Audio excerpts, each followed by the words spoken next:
Melaख़im Brit, chapter 12. Jehoash began to reign in the 7th year of Jehu, and he reigned 40 years in Jerusalem, and his mother's name was Tivia of Beersheba. And Jehoash did what was right in the eyes of Yahweh all the days in which Jehoiada the priest instructed him. However, the high places were not taken away. The people still slaughtered and burned incense on the high places.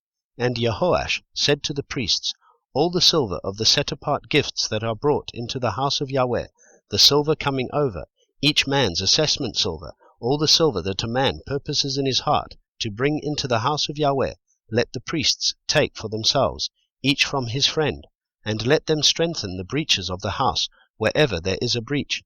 And it came to be by the 23rd year of sovereign Jehoash, that the priests had not strengthened the breaches of the house. And sovereign Jehoash called Jehoiada the priest and the other priests, and said to them, why have you not strengthened the breaches of the house? And now, do not take any more silver from your friends, but give it for the breaches of the house. And the priests agreed that they would neither receive any more silver from the people, nor strengthen the breaches of the house. And Jehoiada the priest took a chest, and bored a hole in its lid, and set it beside the slaughter place, on the right side as one comes into the house of Yahweh. And the priests who guarded the door put there all the silver that was brought into the house of Yahweh.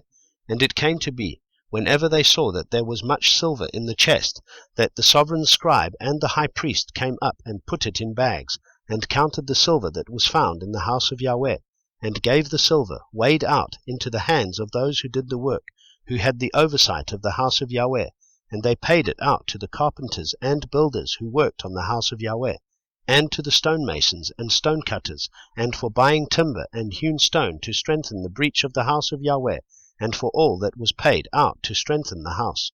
However, there were not made for the house of Yahweh basins of silver, snuffers, sprinkling bowls, trumpets, any objects of gold or objects of silver, from the silver that was brought into the house of Yahweh, for they gave that to the workmen, and they strengthened the house of Yahweh with it.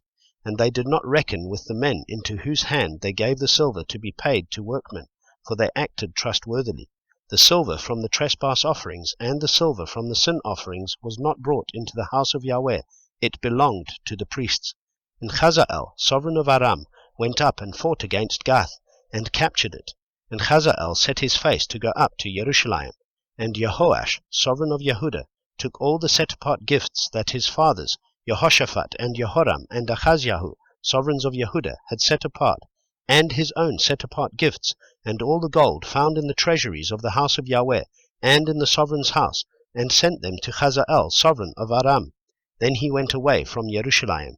And the rest of the acts of Joash, and all that he did, are they not written in the book of the annals of the sovereigns of Yehudah? And his servants rose up and made a conspiracy, and smote Joash in the house of Milo, which goes down to Selah.